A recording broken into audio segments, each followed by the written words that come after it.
없었어. 자, 오늘 말씀은 제목이 뭡니까? 먹을 수 있는 것, 먹을 수 없는 것. 또 다른 말로 하면 정한 것, 부정한 것, 깨끗한 것, 더러운 것. 그런 내용이에요.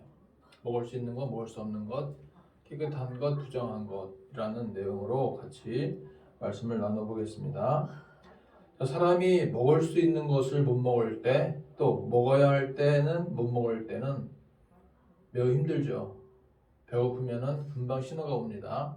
배고파서 뭔가를 막 먹고 싶어요. 초콜릿이든 사탕이든 막 먹고 싶습니다. 저 초등학교 2학년 학생인데 남학생인데 몸무게가 60kg예요. 그러면 그 아이는 딱 봐도 아, 저놈은 식탐이 있구나 라고 알 수가 있습니다. 그리고 항상 그 먹을 것이 늘 옆에 있죠. 식탐에 빠져 있다면은 먹을 것을 안 줄 때 어떻게 됩니까? 어떻게 돼요? 먹을 거 안 주면 제일 큰 벌이 뭐예요? 먹을 것을 안 준다 그러면 제일 큰 벌이 되겠죠? 분노하고 불안해하죠. 예전에 그 일산의 탄현중앙교회라고 혹시 기억나는지 모르겠지만 여러분 바울이가 그때 태어나서 6개월 때까지만 있었기 때문에 모를 거야 아무도. 박동기 목사님. 네. 그 진짜 아이들이 자랄 때 청소년기 때 벌이 뭐였냐면 큰 아이에게는 먹을 것을 안 주면 벌이야. 체벌이야. 안 주면 성수. 둘째는 먹을 것을 주는 것이 벌이야. 말랐어 둘째는. 첫째는 뚱뚱해. 바울이보다 아마 덩치가 비슷하지 않을까 싶은데 바울이랑 아마 그 정도로 이렇게 먹는 것 때문에 이것이 사람에게 불안감과 분노심이 생길 수가 있다는 거죠. 충분히 먹지 못하게 절제시키려고 할 때 불안해하고 분노를 느끼게 됩니다. 오늘 말씀에서는 먹을 수 있는 것과 먹을 수 없는 것, 그리고 정한 것과 부정한 것에 대해서 말씀을 하고 있습니다. 먼저 1절부터 8절까지에서는 들짐승 등의 들에 있는 짐승들 가운데에서 어떤 것은 먹을 수 있는가, 어떤 것은 못 먹는가 하는 것을 가르쳐 주는데 책임질도 하고 굽이 갈라진 것은 먹을 수 있다고 말해요. 그래서 우리가 레위기 1장부터 7장까지 계속 제사가 나오잖아요. 번제, 소제, 화목제, 속제제, 속건제. 그 제사를 드릴 때마다 나타나는 짐승이 뭐였냐 하면 소, 양, 염소였어요. 그러니까 소와 양과 염소는 책임질도 하고 굽이 갈라져 있어요. 그래서 먹을 수 있는 거였고, 그런데 낙타나 사반, 토끼, 돼지는 부정했습니다. 먹지 못했습니다. 자, 낙타 알죠? 낙타. 약대라고도 하는 낙타. 이게 등이 산등성이 같이 이렇게 올라다니는 낙타. 그리고 사반, 오소리라고도 하는 사반, 토끼. 이 세 가지는 책임질은 하긴 하는데 굽이 갈라지지 않았기 때문에 먹어서는 안 됐고요. 또 돼지 같은 경우는 책임질은 안 하는데 굽이 갈라졌기 때문에 먹지 못했어요. 그러니까 둘 중에 하나라도 안 되면 안 되는 거야. 지금 돼지고기 먹죠. 삼겹살 잘 먹잖아. 삼겹살 데이 때 우리 삼겹살 안 먹어서 아쉽죠? 안 아쉬워요? 아니, 삼겹살 데이 때 지나가다 여기 에브리데이 지나오니까 막 광고하는데 여러분 오늘은 무조건 삼겹살 드셔야 됩니다. 삼겹살 데이도 있어? 3월 3일. 아유. 그래서 오늘 무조건 가져가세요. 나중에 3월 6일까지만 카드 가져와서 결제하시면 됩니다. 이러면서 막 판매를 하는 거야. 그래서 야, 저 같은 상술이구나. 무조건 판매하고 나서 나중에 어디 결제하려고 하니까. 근데 지금은 돼지를 먹잖아요. 그때는 먹으면 안 됐습니다. 책임질을 안 하기 때문에. 자, 그리고 9절부터 12절까지 말씀에는 어류 중에서 먹을 수 있는 것과 먹을 수 없는 것을 말씀하는데, 자, 어류가 많이 있죠. 그 중에서 정한 어류, 먹어도 되는 어류는 무엇인가? 지느러미와 비늘이 다 있어야 돼요. 지느러미 알죠? 지느러미, 비늘도 알죠? 비늘. 지느러미에 비늘이 있어야 돼. 근데 오징어 지느러미가 있어요, 없어요? 오징어 없어요. 없죠. 비늘이 있어요, 없어요? 없죠. 오징어, 조개류 이런 갑각류 같은 경우는 또 등푸른 생선, 고등같이 그런 생선들은 지느러미와 비늘이 없어요. 그래서 먹으면 안 됐단 말이죠. 근데 지금은 자 오징어도 먹고 또 홍합 뭐 전복 다 먹잖아요. 문어도 먹고 어제도 우리가 오다가 낙지 볶음, 네, 낙지 볶음 먹었는데, 그러니까 다 먹어요. 지금 다 먹어요. 근데 옛날에 구약 시대 때 왜 그렇게 정한 음식, 부정한 음식을 정했을까? 그 이유를 학자들이 이렇게 얘기해요. 상대적으로 세균이 먹지 말라고 한 음식에는 세균들이 더 많다는 거죠. 많아서 하나님이 주신 몸을 건강하게 유지시켜야 되는데 마구잡이를 막 먹다 보면은 세균들이 막 침투해서 몸을 해롭게 한다는 거예요.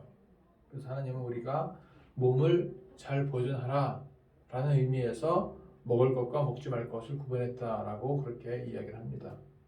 그리고 13절부터 19절에서도 조류에 대해서 말씀하는데 독수리, 솔개, 물소리 이 모든 독수리 종류들은 가증히 여기라 했어요. 가증히 여기라.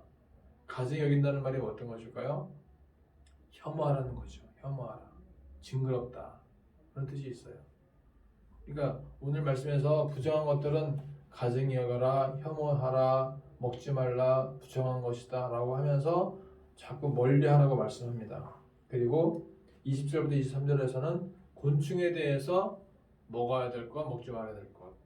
24절부터 28절은 주검도 부정하다. 모든 시체들은 다 부정하다는 거예요. 29절부터 38절에서는 땅에 기는 길짐승 중에서 먹지 말 것과 먹어야 될 것을 구분하고 있습니다. 자, 그러면 오늘 이 말씀 보다 보면은 여러분 어떤 마음이 들어요? 아, 지루해. 뭐 이 말씀이 이렇게 길고, 뭐 먹으라 돼, 먹지 말아야 돼, 부정하다, 정하다 그래. 참 지루하죠, 말씀이. 이게 왜 필요할까 이 시대에 하면서 그렇게 생각할 수가 있습니다. 근데 이 말씀을 읽다 보면 어떤 말씀이 생각나냐면 사도행전 10장이 생각이 났어요. 사도행전 10장. 예, 어떤 장면이 나면 베드로가 환상을 보는데 12시 정오에 기도를 하고 있는데 환상이 보였습니다. 하늘에서 보자기가 내려왔어요. 근데 보자기 내려오는 거 보니까 거기에 4발 가진 짐승이 담겨 있었어요. 그래서 먹어라 그랬더니 베드로가 먹지 않겠습니다 그랬단 말이죠. 읽어볼까요? 사도행전 10장 9절부터 16절까지를 한 절씩 교독하겠습니다. 이튿날 그들이 길을 가다가 그 성에 가까이 갔을 그때 베드로가 기도하려고 지붕에 올라가니 그 시각은 제6시더라. 그가 시장하여 먹고자 하매 사람들이 준비할 때에 황홀한 중에 하늘이 열리며 한 그릇이 내려오는 것을 보니 큰 보자기 같고 네 귀를 베어 땅에 들이웠더라. 그 안에는 땅에 있는 각종 4발 가진 짐승과 기는 것과 공중에 나는 것들이 있더라. 또 소리가 있을 때 베드로야 일어나 잡아먹으라 하거늘. 베드로가 이르되 주여 그럴 수 없나이다. 속되고 깨끗하지 아니한 것을 내가 결코 먹지 아니하였나이다 하는데. 또 두 번째 소리가 있을 때 하나님께서 깨끗하게 하신 것을 내가 속되다 하지 말라 하더라. 이런 일이 3번 있은 후 그 그릇이 곧 하늘로 올려져 가니라. 이제 신약 시대가 시작되었고 이제 첫 번째 이방 선교에 대한 문이 열리는 그 시점. 이탈리아의 백부장이었던 고넬료가 베드로를 초청해서 자기의 집에서 예배를 인도해 달라라는 메시지를 듣기 위해서 이제 사람들이 오고 있는 중이었는데 그때 베드로가 마침 옥상에 올라가서 기도하는 중에 이런 환상을 보게 된 것입니다. 그래서 베드로는 하나님, 저는 레위기 11장에 있는 말씀처럼 부정한 거 못 먹어요 그랬던 것이고, 하나님은 야 먹어라. 이제는 그런 시대가 아니야. 이방인들도 예수를 믿어야 되는 시대가 됐어. 유대인들만 구원받는 게 아니란 말이야 하면서 3번씩 강조했지만 안 먹었어요. 그래서 베드로가 그때 했던 것은 구약의 의지에서 안 먹었던 것이고, 하나님께서 말씀하셨던 것은 뭐냐면 이제는 복음 전파의 문이 활짝 열렸다. 이방인들까지도 복음을 전파해야 된다라고 말씀하신 것입니다. 그래서 이제 베드로는 거의 유대인들 중심으로 복음을 전파했다고 이야기를 하고요. 사도 바울은 전 세계적으로 복음을 전파했다라고 그렇게 말씀을 합니다. 오늘 레위기에 있는 말씀, 이 레위기에 있는 말씀은 그래서 구약 시대에는 이 정한 것과 부정한 것이 얼마나 철저했는가, 깨끗한 것과 더러운 것에 대한 구분이 얼마나 철저했는가를 우리에게 말씀해 주고 있습니다. 여러분, 아마추어와 프로의 차이점이 뭔지 아세요? 아마추어의 프로의 차이점. 아마추어는 기본대로만 해야 돼요. 정석대로만 해야 돼요. 정석대로. 1 더하기 1은 2야. 오늘은 100번 쳐. 그럼 매일 100번 쳐야 되는 거야. 폼은 이렇게 해야 돼. 이렇게 해야 되는 거야. 그게 아마추어예요. 몸에 맞지 않는데 하라는 대로 해야 돼. 아마추어는. 기본기를 닦기 위해서. 뭐 스케이팅이 되었든 그것이 어떤 운동이 되었든 아마추어들은 규칙대로만 해야만 됐습니다. 그렇죠? 근데 프로는 뭐냐? 프로는 기본기를 다 뗐어. 이제 다 떼었기 때문에 나만의 폼을 찾는 거죠. 나만의 폼. 아마추어는 폼이 일정하지만 프로는 폼이 다 다양해요. 그래서 예전에 그 뭐 김성환 선수 보게 되면은 지나치게 막 배트를 옆으로 누워놓고 있다가 공격만 치기도 하고 그랬거든요. 어떤 사람은 막 배트를 위로 아주 올려놓고 있다 치는 사람도 있었고 다 다르단 말이죠. 그러니까 프로는 다 제각각인데 잘해. 그래서 프로야. 투수도 보게 되면 누구는 막 세게 던지고 옆으로 던지고 밑으로 다 하는데도 잘 던진단 말이죠. 프로는. 자, 구약 성경은 뭐냐? 하나님께서 우리에게 구약 시대에는 초보 단계에서의 지식. 왜냐하면 그 당시에는 그렇게 해야만 됐다라는 거죠. 광야에서 이스라엘 백성들이 얼마나 힘들겠어요. 그러니까 그 당시에는 그렇게 해야만 됐다라는 것을 강조했던 것이고요. 이제 신약 시대에는 성령 충만해져서 그 어떠한 것도 이제는 크게 문제가 되지 않는 그런 시대로 바뀌었다는 거죠. 구약 시대에는 우리가 레위기 10장에서도 나답과 아비후가 여호와께서 명하시지 아니한 불을 가지고 불을 지피다가 죽게 되었어요. 근데 지금은 그런 개념이 많이 달라졌죠. 지금은 모든 것이 이렇게 성령께서 임재하시면 큰 문제가 없는 시대로 그렇게 됐다는 것입니다. 그래서 먹는 것도 마찬가지인데 우리가 돼지고기를 먹는 이유가 무엇입니까? 맛이 있으니까 먹는 거잖아요. 고등어 맛있잖아요. 고등어. 뭐 또 홍합 맛있잖아. 전복 맛있잖아요. 그러니까 다 맛있으니까 먹는 거란 말이죠. 구약 시대에는 먹으면 안 됐지만 지금은 모든 것이 많이 개방된 시대다라는 거죠. 오늘 말씀에서 우리가 세 가지만 생각해 봅시다. 첫 번째는 뭐냐? 하나님께서 우리의 몸을 많이 아끼고 사랑하신다라는 것을 우리가 알 수가 있어요. 그리고 담배, 술, 마약 좋은 거예요, 안 좋은 거예요? 몸에 해롭죠. 그래서 우리가 술, 담배, 마약을 하다 보면은 몸이 해로워져서 자꾸 몸이 망가지는 거예요. 그래서 우리의 몸을 아끼라 라는 차원에서 정한 것, 부정한 것을 정해놓으신 것입니다.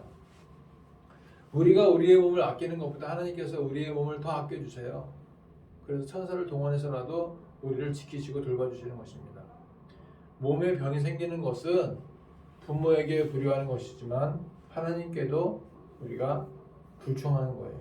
그래서 우리에게 주신 몸, 건강을 잘 관리할 필요가 있습니다. 그리고 두 번째 말씀은 뭐냐면, 자, 오늘 말씀을 통해서 두 번째는 뭐냐면 정하게 하거나 부정하게 하는 것은 하나님의 주권 영역이다라는 거죠. 우리 마음대로 정하다고 해서 정한 것이 아니고요. 우리 마음대로 부정하다고 해서 부정한 게 아니라는 것입니다. 요한복음 8장에서 간음하다가 현장에서 잡힌 여인이 있었어요.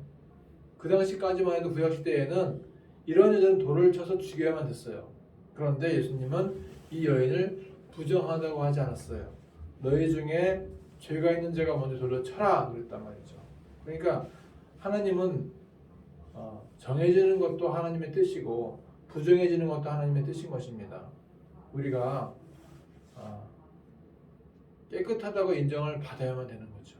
하나님께서 바울아 너는 깨끗하다, 요한아 너는 깨끗하다, 요셉아 너는 깨끗하다라고 인정해 주셔야만 되는 것이지 나는 깨끗해요 라고 말했다가 깨끗하게 하는 사람이 아닌 거죠. 저는 더러운 사람이에요, 부정한 사람이에요 라고 말한다고 해서 그 사람이 더럽고 부정한 사람은 아닌 것입니다.